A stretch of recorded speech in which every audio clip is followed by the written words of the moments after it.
I never imagined my adult life would begin with stealing my twin sister's identity and walking into a concert hall filled with lies. The black evening gown hung before me like a shroud of deception, its silk fabric whispering promises I couldn't keep.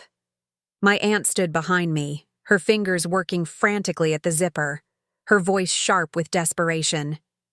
"Sophia isn't answering her phone. You have to go on stage as her. There's no other choice, Luna." I was 26, a music teacher at a small community center, and I never thought I'd be standing in the wings of Carnegie Hall, about to perform as my internationally acclaimed twin sister. The backstage area buzzed with controlled chaos. Stagehands adjusted lighting, musicians tuned instruments, and somewhere beyond the heavy curtains, 2,000 people waited for Sophia Castellano to grace the stage with her legendary piano performance. But Sophia was gone. She'd vanished 3 days ago, leaving only a cryptic text. "Luna, I can't be what everyone expects anymore. I'm sorry." No explanation for abandoning the most important performance of her career, a charity concert for the Vincent Hayes Foundation, founded by a brilliant composer who'd lost his hearing in a devastating accident 5 years ago. "The foundation is counting on tonight's donations," my Aunt Margaret hissed, adjusting the diamond necklace around my throat.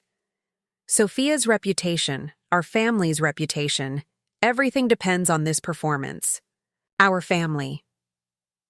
The Castellanos had been classical musicians for 3 generations. Sophia was the prodigy, the star, the one destined for greatness. I was the afterthought, the twin who played beautifully but lacked that magical spark that made audiences weep. "I can't do this, Aunt Margaret. People will know." "They won't. You're identical twins. You've been Sophia's stand-in for publicity photos when she was sick. This is just an extended performance." But this wasn't a photo shoot. This was Carnegie Hall, and in the front row sat Vincent Hayes himself, the man whose foundation this concert would benefit.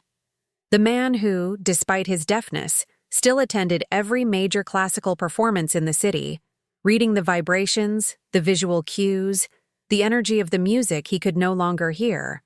What about the meet and greet after the performance? Vincent Hayes expects to have dinner with Sophia. Margaret's grip tightened on my shoulders. "You'll figure it out.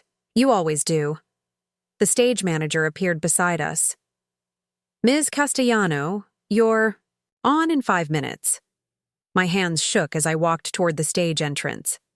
In the distance, I could see him, Vincent Hayes, sitting perfectly still in his front row seat, his dark eyes scanning the stage with an intensity that made my breath catch. Even from this distance, there was something magnetic about him, something that made me understand why Sophia had spent months preparing for this performance. She'd talked about him constantly during rehearsals, about his tragic story, his incredible compositions before the accident, his work with deaf and hard-of-hearing musicians. She'd said meeting him was more important than the performance itself.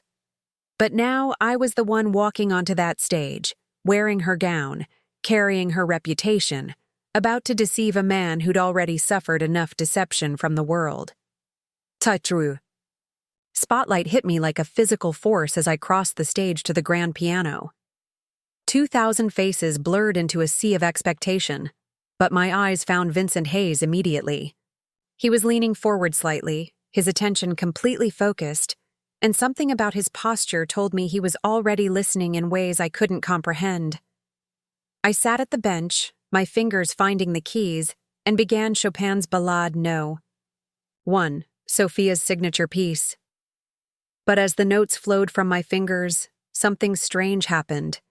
The music felt different than it ever had before, more urgent, more honest. I wasn't playing for the audience or for my family's reputation. I was playing for the man in the front row who couldn't hear a single note but was somehow receiving every emotion I poured into the keys. Vincent Hayes didn't move throughout the entire 45-minute performance, but I felt connected to him in a way I'd never experienced with an audience member. When I played the delicate passages, his breathing seemed to slow. During the dramatic crescendos, his hands gripped the armrests of his chair. As the final notes of Rachmaninoff's Piano Concerto No. 2 faded into silence, the audience erupted in applause. But Vincent Hayes was the first to stand, his ovation, somehow more meaningful than the thunderous approval surrounding him. I curtsied, my heart racing not from performance adrenaline, but from the intensity of Vincent's gaze. Even across the distance of the concert hall, I felt like he was seeing something in me that no one else ever had. The post-concert reception was a blur of congratulations, champagne, and carefully maintained lies. I smiled and nodded as donors praised Sophia's performance, my aunt hovering nearby to deflect any questions that might trip me up. But then Vincent Hayes approached, and everything else faded into background noise.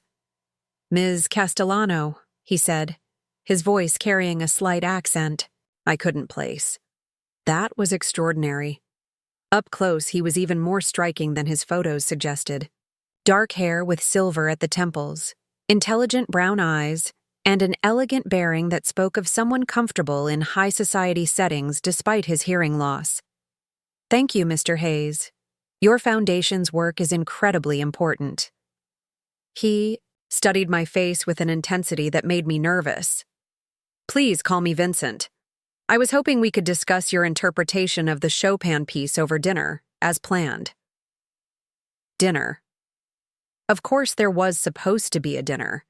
Sophia had mentioned it weeks ago, but in the chaos of the switch, I'd forgotten. Yes, of course. An hour later, we sat across from each other in an intimate Italian restaurant, the kind of place where conversations were meant to be private and meaningful.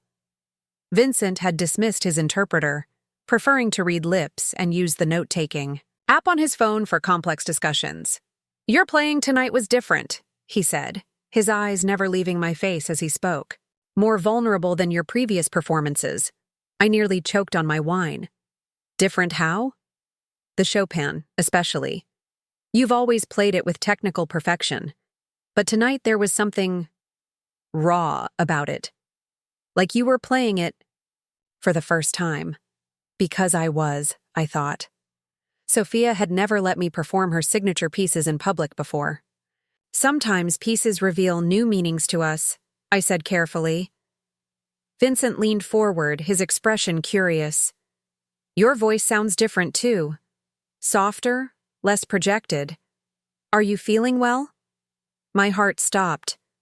Sophia and I had identical faces, but we'd never sounded exactly alike. Sophia's voice was trained for stage projection, confident and clear. Mine was gentler, meant for small classrooms and one-on-one instruction. "I'm a bit tired from the performance," I managed. Of course.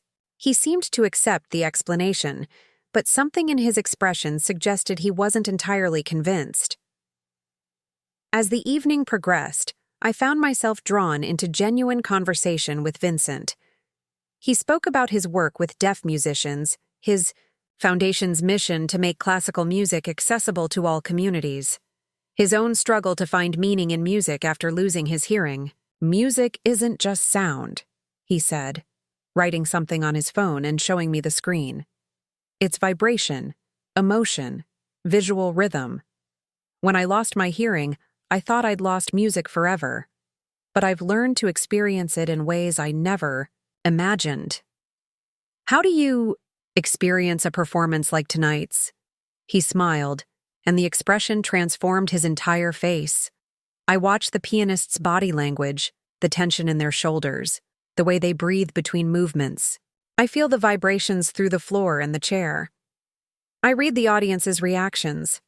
Tonight, watching you, I saw someone discovering something new about themselves through the music. His insight was so accurate, it terrified me. Over the next 2 weeks, Vincent called several times, wanting to discuss future collaborations between Sophia and his foundation. Each conversation was a careful dance of half-truths and deflection, made more difficult by the fact that I was genuinely interested in his work. During our third phone call, he said something that made my blood run cold. "I've been listening to recordings of your previous performances, and I'm struck by how much your style has evolved. The technical precision is still there, but there's a warmth now that wasn't present before. People change, I said, my voice barely steady. They do. I'm curious about what changed you. I couldn't answer that question honestly. What had changed was that I wasn't Sophia at all, but a woman who'd spent her entire life in her sister's shadow, finally getting the chance to be seen for her own talents. That afternoon, Vincent surprised me by showing up at what he thought was Sophia's apartment. Thank God I'd been staying there since the performance, trying to maintain the illusion for anyone who might be watching. I hope you don't mind me dropping by, he said when I opened the door. I wanted to give you something. He handed me a bound manuscript, sheet music in his own handwriting. I composed this piece after the concert, he explained. It's inspired by your performance that night. I call it Luna's Truth. My heart stopped. Luna's Truth? Luna means moon in several languages. The piece captures something lunar about your playing, reflective, gentle, but with hidden depths. I hope you'll consider performing it at our next fundraising event. I stared at the title on the manuscript, wondering if somehow he knew, but that was impossible. Vincent had never met Luna Castellano. He only knew Sophia. It's beautiful, I said, meaning both the music and the gesture. Would you play it for me? I'd love to experience it through your interpretation. I sat at Sophia's grand piano and played through the piece, amazed by its complexity and beauty. Vincent had somehow captured the essence of who I really was in musical form, even though he didn't know he was doing it. As the final notes faded, Vincent approached the piano. That was exactly how I imagined it, he said. You have a gift for finding the emotional truth in music. Hey, if you're loving this story and want to never miss an epic adventure like this, hit that subscribe button right now. Your next incredible journey awaits. 3 weeks after the concert, my carefully constructed lies began to crumble. It started with a phone call from Vincent's assistant. Ms. Castellano, Mr. Hayes wanted to confirm your availability for the Chicago Symphony appearance. Next month. He mentioned you discussed it at dinner last week. Chicago Symphony? I had no idea what she was talking about. Sophia had clearly committed to performances I knew nothing about. Could you send me the details in writing? I asked. I want to make sure I have everything correct. That evening, Vincent himself called. Sophia, I was hoping we could discuss the Chicago performance. The conductor specifically requested your interpretation of the Grieg Concerto. The Grieg Concerto was one of the most challenging pieces in the classical repertoire. Sophia could play it flawlessly, but I'd never even attempted it. Vincent, I'm not sure I'm the right pianist for that piece. Silence on the other end of the line. Since when do you lack confidence in your abilities? The Grieg is one of your specialties. I'm going through some changes in my musical approach. Changes significant enough to make you doubt your ability to play a piece you've performed dozens of times? I was trapped. Any answer would reveal that I wasn't who he thought I was. Can I call you back? I need to check my schedule. After hanging up, I sat in Sophia's apartment, surrounded by awards and photographs that belonged to a life I'd stolen. For the first time since the deception began, I allowed myself to truly think about what I was doing to Vincent. He was a man who'd been betrayed by his own body when he lost his hearing. He'd rebuilt his entire relationship with music, finding new ways to experience the art form that defined his life. And now, I was lying to him about something as fundamental as my own identity.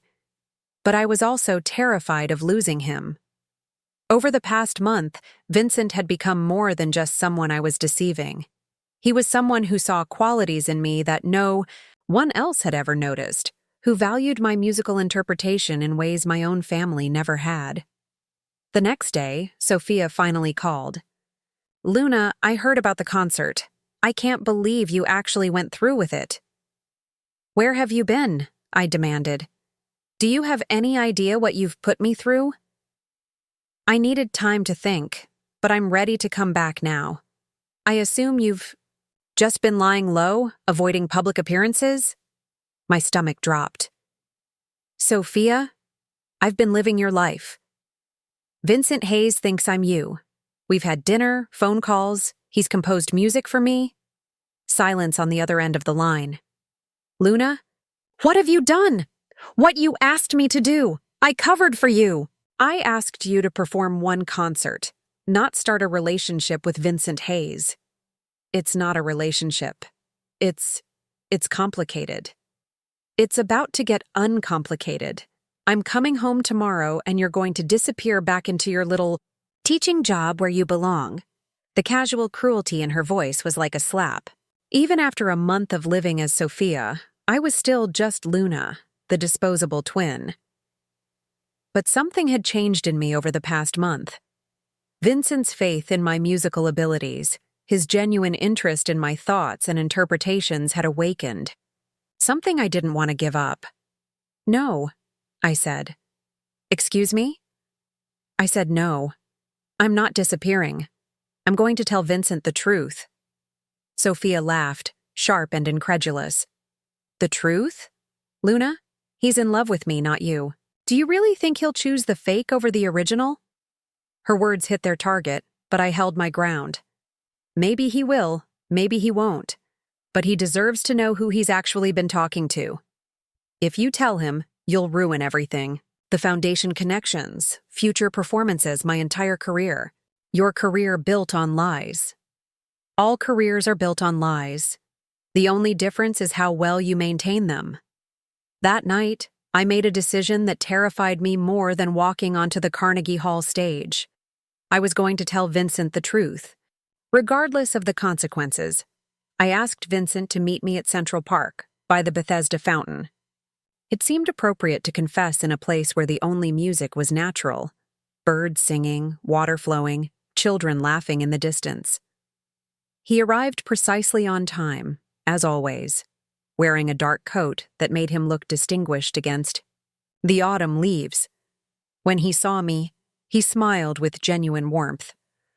"This is a lovely spot for a meeting," he said. "Though I admit I'm curious about why you wanted to meet here instead of your apartment. I'd rehearsed this conversation 100 times, but now that the moment had arrived, every prepared word vanished from my mind. Vincent, there's something I need to tell you. Something important." He must have read the seriousness in my expression, because his smile faded. "What is it?" "The woman you met at Carnegie Hall? The woman you've been talking to for the past month? I'm not Sophia Castellano." He stared at me, processing the words. "I don't understand." "My name is Luna Castellano. I'm Sophia's twin sister. She disappeared before the concert, and my family forced me to take her place. I never meant for it to go this far." The silence stretched between us like a chasm. Vincent's face cycled through confusion, realization, and something that might have been hurt. "You've been lying to me for a month." "Yes. The phone calls, the dinners, the music I composed." "I know. I'm sorry. I never meant to deceive you personally. It was supposed to be just one performance." Vincent stood up from the bench, pacing a few steps away before turning back to face me. "Why are you telling me now?" "Because you deserve the truth. And because—" I took a shaky breath. "Because the person you've been talking to, the one who interpreted your music, who shared your vision for the foundation, that was really me, not Sophia." He was quiet for a long time, his eyes studying my face as if seeing it for the first time. "Luna," he said finally, testing the name. That's why I titled the piece Luna's Truth. Some part of me already knew. "How?" "Your playing, style, the way you breathed during conversations, the questions you asked about music education. You weren't performing for an audience. You were sharing something personal. Sophia has never played with that kind of vulnerability. You knew I wasn't her?" I suspected something was different, but I thought perhaps she'd had some kind of personal breakthrough, discovered new depths in her artistry. He paused. I never imagined she had a twin sister. Are you angry? Vincent considered the question seriously. I'm hurt that you didn't trust me with the truth sooner. But I'm not angry. If anything, I'm… What? Relieved. The woman I've been falling for actually exists. She's just not who I thought she was. My heart stopped. Falling for?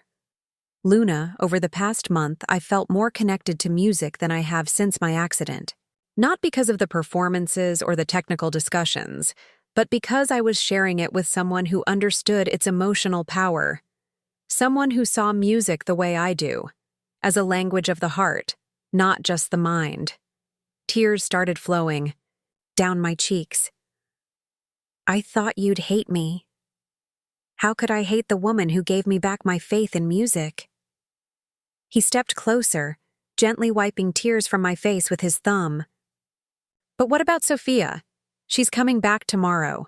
She's your professional contact, the famous pianist. Sophia is talented, but she's never moved me the way you have. Fame isn't the same as artistry, Luna. You have something she doesn't. The ability to make music feel like a conversation between souls. The next day, Sophia arrived at her apartment to find Vincent and me waiting for her. She swept through the door with her usual dramatic flair, expecting to reclaim her life as if nothing had changed. Vincent, darling, I'm so sorry about my disappearance. I had a family emergency that required my immediate attention. Vincent remained seated, his expression politely neutral. I understand. These things happen. Sophia's confidence faltered slightly when she noticed he wasn't standing to greet her. I hope Luna didn't embarrass herself too badly filling in for… me? She's always been the weaker musician in the family. Actually, Vincent said calmly, Luna's performance was exceptional. In fact, I've been working with her on several new projects. Working with her? Sophia's voice rose in pitch. Vincent, surely you understand that I'm the professional musician here. Luna teaches children's piano lessons. And yet she performed your repertoire flawlessly and interpreted my compositions with greater emotional depth than I've heard from any pianist in years. The color drained from Sophia's face as she realized what was happening. You're choosing her over me. I'm choosing honesty over pretense. Luna told me the truth about the deception. She could have continued the lie, but she chose integrity instead. Sophia turned on me with fury. You've ruined everything. Do you have any idea what this means for my career? It means you'll have to build it on your own talent instead of relying on others to cover for your failures, I said, finding strength I didn't know I possessed. Vincent, you don't understand. Luna has always been jealous of my success. She's manipulating you. Vincent stood up, his patience clearly exhausted. Sophia, I've spent the past month getting to know the woman I thought was you. That woman was compassionate, dedicated to music education, and passionate about making classical music accessible to everyone. If that was Luna manipulating me, then I'm grateful for the manipulation. She's nobody. She's always been nobody. She's the woman who composed a response to my Luna's Truth piece that brought me to tears.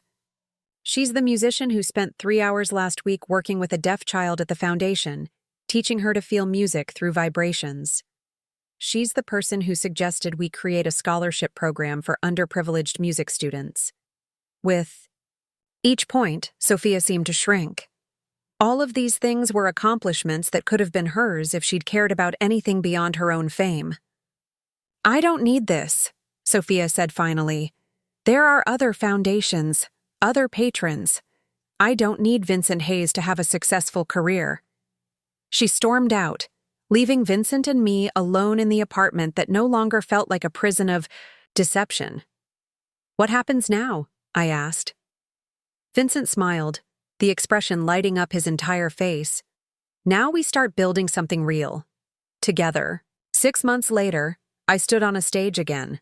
Not Carnegie Hall this time, but the intimate performance space at the Vincent Hayes Foundation's new education center.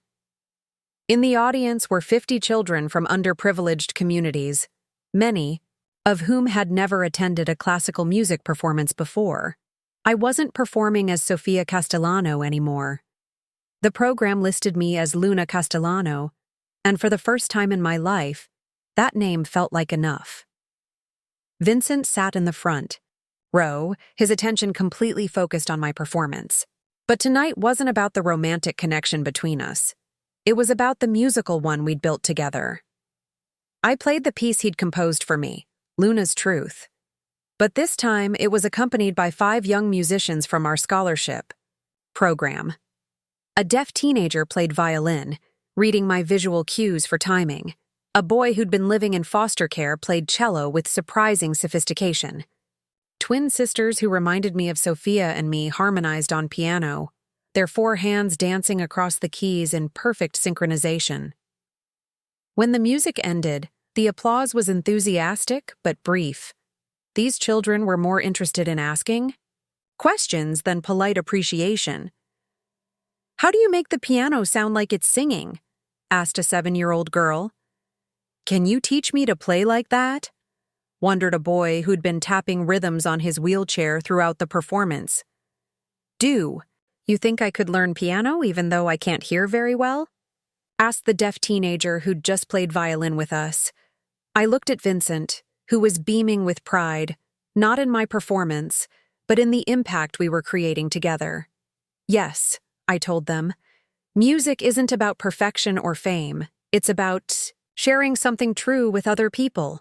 And everyone has their own truth to share." After the concert, Vincent and I walked through the Foundation's education center, checking on practice rooms where scholarship students worked with volunteer instructors. "Do you ever regret giving up the Carnegie Hall life?" Vincent asked. I considered the question seriously. Since revealing my true identity, I'd been blacklisted from several high-profile venues. Sophia had made sure of that. But I'd also discovered a fulfillment in music education that I'd never experienced as a performer. "No," I said finally. "I was never meant for that world anyway. This feels right." "Even though you're dating a man who can't hear your performances?" I laughed. "Especially because of that. You experience my music in ways no hearing person ever could. You see things in my playing that I didn't even know were there." Vincent stopped walking and turned to face me. "I have something to tell you." "What?" "My hearing has been gradually returning. The doctors think the damage from my accident wasn't as permanent as they initially believed." My heart stopped. "How much can you hear?" "Enough to know that your voice is even more beautiful than I imagined. Enough to hear the love in it when you speak to the children. Enough to understand why I fell for you before I ever saw your face." "When did you start to hear again?" "The night of your Carnegie Hall performance. The vibrations I thought I was feeling through the floor. Some of them were actually sound reaching my ears." "So you heard me play as Luna, not Sophia." "I heard you play as yourself, and it was the most beautiful sound I'd ever experienced." 6 months later, we were married in the Foundation's music room, surrounded by the scholarship students who'd become our extended family. Instead of traditional wedding music, our young musicians performed pieces they'd composed themselves. A symphony of hope, struggle, and triumph that captured the journey we'd all taken together. As I walked down the aisle, I thought about the last conversation I'd had with Sophia. She'd eventually found success with a different foundation, one that valued technical perfection over emotional connection. She was happy in her way, and I was happy in mine. The ceremony was conducted in both spoken word and sign language, making it accessible to all our guests. When Vincent and I exchanged vows, he spoke them aloud while simultaneously signing them for our deaf students. "Luna Castellano," he said, "you taught me that the most beautiful music comes not from perfect technique, but from perfect honesty. Will you continue making music with me for the rest of our lives?" "Yes," I replied, meaning it in every possible way. As we kissed, our scholarship students played the song Vincent had written for me on that first night, Luna's Truth, but now it was arranged for a full ensemble. The melody soared through the room, reaching every corner, touching every heart. The little girl who'd asked about making the piano sing was right.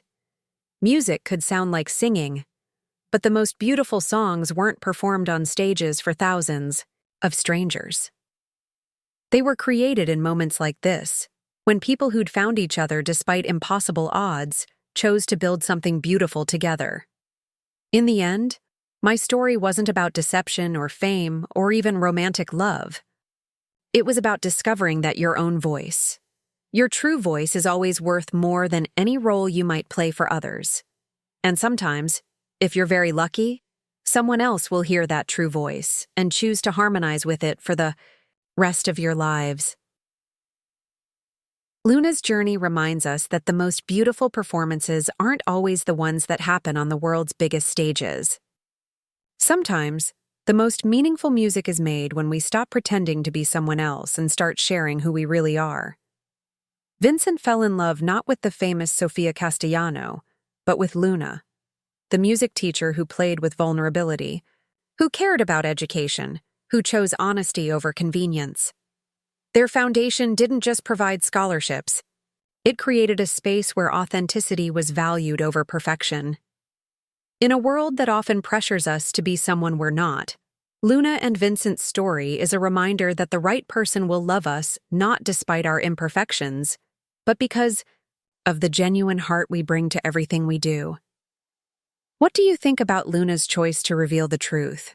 Could love really overcome such a significant deception? Share your thoughts in the comments below, and don't forget to subscribe for more stories about finding your authentic voice in a world full of expectations. Because sometimes, the most beautiful music happens when we stop performing and start being real.